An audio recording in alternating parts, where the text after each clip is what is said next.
मैं तो अक्सर कहा करता हूँ, ये जब भी हालात कभी ख़राब होते हैं, ये जितने बड़े मौलवी तुमने रख रखे हैं, ये जुब्बे कुब्बे पहन के बस जलसों में फ़ोटो खिंचवाने के लिए रखे हैं। मुसलमान जैसी है तो तुम झूठ नहीं बोलोगे। अगर तुम्हारी शक्ल सूरत मोहम्मद रसूलुल्लाह के हुक्म के साथ मिलती है तो तुम बेईमानी नहीं करोगे। मेरे परदादा रईसुल अहरार हज़रत मौलाना हबीबुर रहमान लुधियानवी रहमतुल्लाह अलैह अपने दौर के बहुत बड़े सियासतदान और दीनी मुजाहिद गुजरे। एक बड़ी तारीखी बात सन 1946 में जब शोर मचा मुस्लिम लीगियों ने कहा पाकिस्तान बनाना है, पाकिस्तान बनाना है, तो रात मुझे एक बुजुर्ग का मैसेज आया व्हाट्सएप पे। फरमाया तुम्हारे परदादा की तकरीर सुनी, उन्होंने कहा कि एक वक्त आएगा कि पाकिस्तान में इस्लाम ज़िबा होगा और हिंदुस्तान में मुसलमान ज़िबा होंगे। तो फरमाया उन्होंने ऐसा क्यों कहा? तो मैसेज वहां से आया था कि हमारे यहाँ कैसे इस्लाम ज़िबा होगा। मैं कहा ये इस्लाम ज़िबा होने से मुराद ये है कि आपके हाकिम जो आमिर परस्त होंगे, आपके हुक्मरान जिनको इस्लाम पसंद नहीं होगा, अपनी कुर्सियां पसंद होंगी, वो अपने मिजाज के मुताबिक जब जब शरीयत को रोकेंगे, उसकी मुराद है कि आप इस्लाम को ज़िबा कर रहे हैं। एक दरख्त पे एक चिड़िया और चिड़ा दोनों बैठे हुए थे। ये किस्सा ध्यान से सुन लीजिएगा जो अब सुना रहा हूँ, वक्त भी हो गया। एक दरख्त पे मुल्ला रूमी रहमतुल्लाह अलैह ने नकल किया है इस किस्से को। एक चिड़िया और चिड़ा एक दरख्त पे बैठे हुए थे जंगल में। अब वो चिड़िया ने अचानक चिड़े को कहा कि वो दूर देखो शिकारी आ रहा है, चलो यहां से उड़ चलें। अब वो चिड़े ने ध्यान से देखा तो चिड़िया को कहने लगा नहीं नहीं वो शिकारी नहीं है, वो तो कोई बुजुर्ग लग रहा है, देखने में अल्लाह वाला लग रहा है। मतलब उसका लिबास जो है देखने में शरीफों वाला है। चिड़िया ने कहा अच्छा फिर ठीक है, कि मैं तो समझी थी कि ये शिकारी आ रहा है, लेकिन तुमने देखा तो पता लगा कि ये कोई शिकारी नहीं आ रहा, ये तो कोई परहेजगार मुत्तकी आ रहा है। तो अभी दोनों गुफ्तगू कर रहे थे तो एक तीर आके ना चिड़े की लगा और वो गिर गया, मर गया वहाँ पर। मारा उसी ने जो मुत्तकी था, परहेजगार था। तो उस चिड़िया ने बादशाह की अदालत में मुकदमा कर दिया कि जी फलां आदमी ने मेरे चिड़े का कत्ल किया है। ध्यान से सुनिए किस्से को, और फिर रात को आज बिस्तर पर लेट के इस किस्से को खूब दोहराना, ये मेरा मशवरा है आपको। अब वो अदालत में जब मुकदमा चल गया तो बादशाह ने उसे बुलाया, तो गवाहियां ली गई, तो सब जुर्म साबित हो गया उस आदमी का जिसने चिड़े को मारा था। अब बादशाह ने चिड़िया से पूछा कि तुम क्या चाहती हो, इसको क्या सजा दें, इसने तुम्हारे खामिद का कत्ल किया है, इसे फांसी दे दें, मार दें, तीर मारें, क्या करें इसका? सुनो उस चिड़िया ने कहा क्या, कहने बादशाह साहब मैं इससे बदला नहीं लेना चाहती, इससे बदला नहीं लेना चाहती, मैं आपसे चाहती हूं कि एक कानून बना दें आज से अपने मुल्क में कि जो शिकारी हैं वो शक्ल से भी शिकारी नजर आने चाहिए, नमाजियों का लिबास पहनकर लोगों का शिकार ना किया जाए। पल्ले पड़ गई बात के नहीं पड़ गई? जिनकी नमाज उनको बेईमानी से नहीं ना रोकती, उन बदबख्तों को कोई जरूरत नहीं है नमाज पढ़ने की।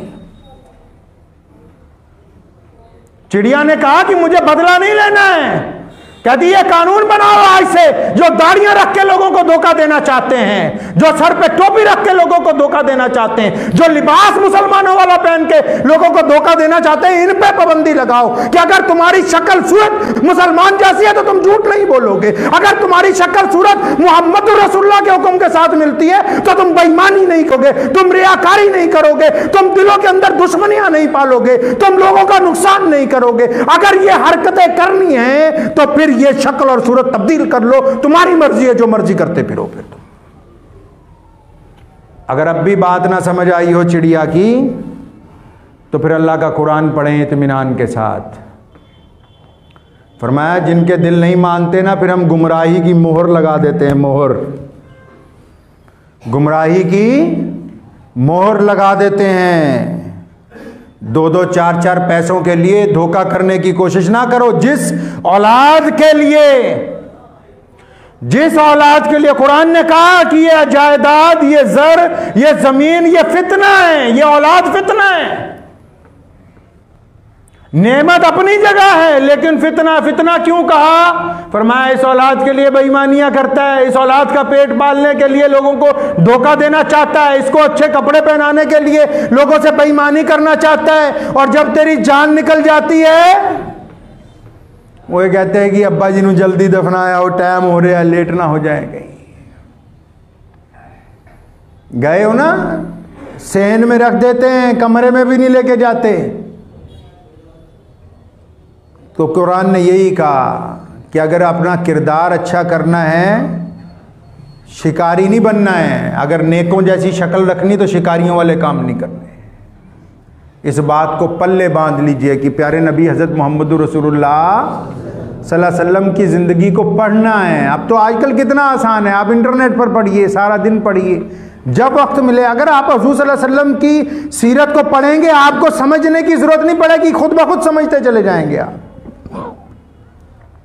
आप सल्लल्लाहु अलैहि वसल्लम चल रहे हैं, रास्ते में सर झुका के चल रहे हैं। आप सल्लल्लाहु अलैहि वसल्लम रास्ते में से पत्थर हटा रहे हैं। आप सल्लल्लाहु अलैहि वसल्लम गरीब की गठरी उठा के अपने कंधे के ऊपर रख रहे हैं। आप सल्लल्लाहु अलैहि वसल्लम तो इस हद तक गए कि जब जंगे खंदक के अंदर सहाबा किराम खंदक खोद रहे थे और उनके रास्ते में एक पत्थर आ गया, टूटता नहीं है, तो मोहम्मद रसूलुल्लाह ने फरमाया लाओ मुझे पकड़ाओ घन, मैं इसको तोड़ देता हूं।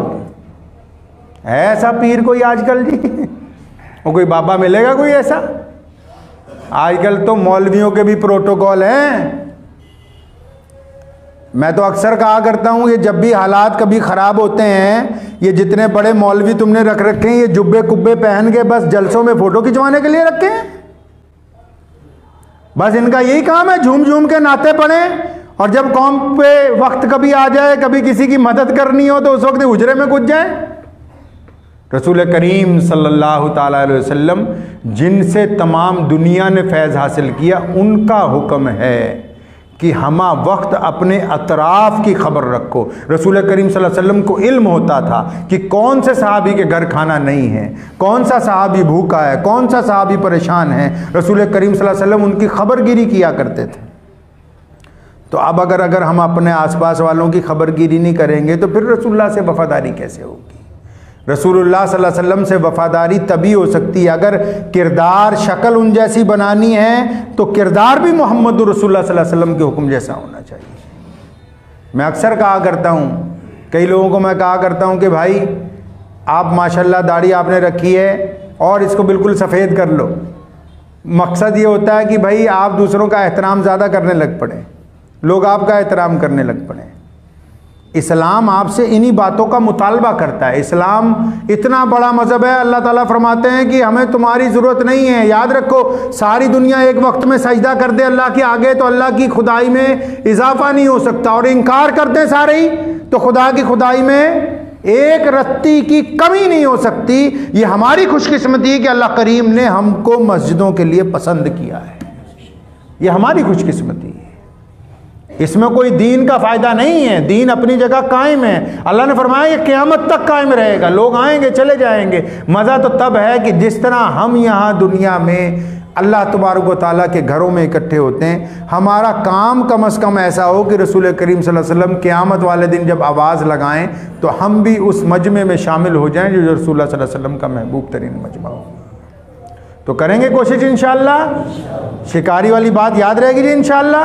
हाँ, दूसरों को भी बताएं जाके, और इस बात को खुद बस आराम से लेट के ये सोचना है। एक साहब मेरे पास आए, यहीं शहर में एक कॉलोनी में रहते हैं, परसों की बात है, बहुत ज़रूरी काम था, आ गए तो कहने लगे भाई बहुत बुज़ुर्गों के पास गया हूँ, 3-4 पीरों के नाम बताए कि वहाँ गया हूँ, सदका भी बहुत कर रहा हूँ, तो काम नहीं बन रहा है, काम फंसा हुआ है। तो मैंने बड़ी आजिज़ी से कहा मियाँ जी हम तो खुद गुनहगार बंदे हैं, आपके लिए क्या दुआ करें, बस इतना ज़रा रात को लेट के इत्मीनान से सोचो कि दिल किस किस का दुखाया है, आपकी ज़ात से तकलीफ़ किस किस को है। शुगर की दवाई तो खा रहे हैं लेकिन साथ में जो मीठा खा रहे हैं वो दवाई असर नहीं करेगी जब तक परहेज नहीं होगा। दुआएं तो रुकी हुई हैं, उन दुखी दिलों ने रोक रखी हैं। वो अर्श मोहल्ला और हमारी दुआओं के दरमियान वो मजलूम मौजूद हैं जिनका हक मारा गया। हमारी दुआएं और अल्लाह के दरमियान वो गुरबा मौजूद है जिनसे बदतमीजी की गई। हमारी दुआएं और अल्लाह के दरमियान वो दुखी दिल बैठे हुए हैं जिनको जानबूझ के हमने तोड़ा है। अब जब तक उस रुकावट को दूर नहीं करेंगे दुआएं कबूल नहीं होगी।